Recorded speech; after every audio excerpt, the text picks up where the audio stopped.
morning. It's Christine. This is our family batch. Tapos, may i-share kami sa inyo ngayon. Kung wala kang foil, kung mag-iihaw ka, wala kang foil, okay lang. Kasi, so, ito na yung isda namin, guys. Kasi, frozen to. Pero malapit na itong ayan siya. Yung pinasok ni Papa nung, pinakita ko nung last na vlog. Hindi nyo masyadong kita, hindi siya masyadong nagpo-focus. Ayan.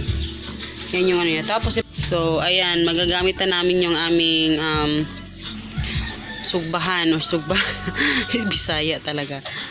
Kasi may naghanap pa si Papa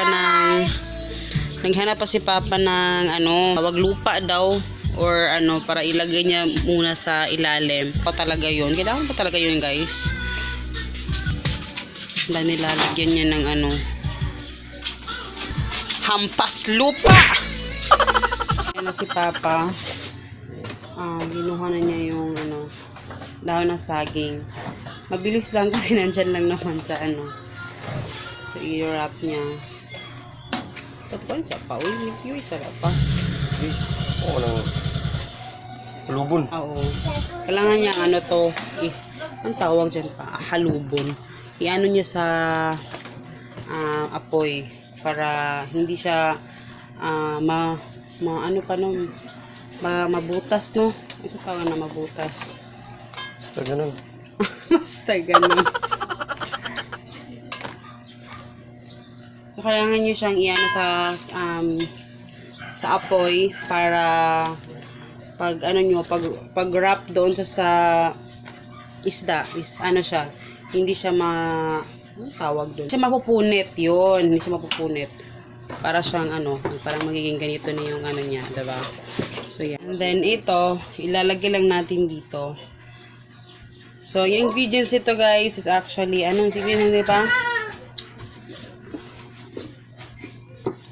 Tapos, saka naman ni Papa, pupunasan.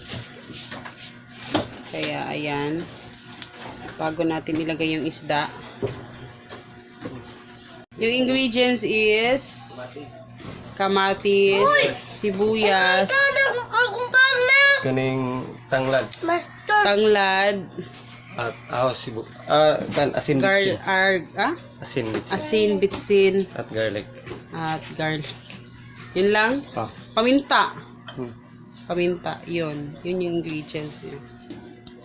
So, kailangan natin siyang guys, thawed na siya. So, sa nakikita nyo, nakikita mo natin pa. Yung, yung mga ingredients nandito na lahat sa loob. Binutasan lang namin.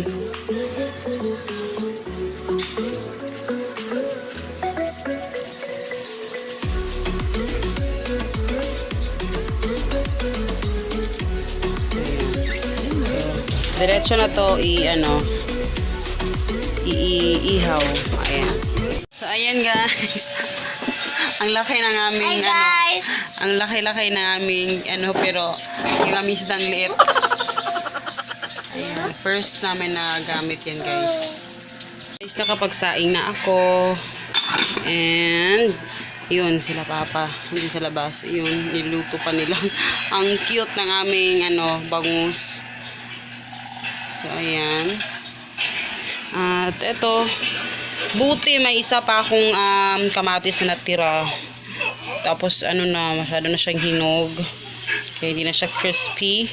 Pero okay lang, pero ako lang naman kumakain ng kamatis. Ayan. Tsaka may onion, suka, toyo. Toyo. Ayan. Ito na siya, guys. So yummers. Ayan.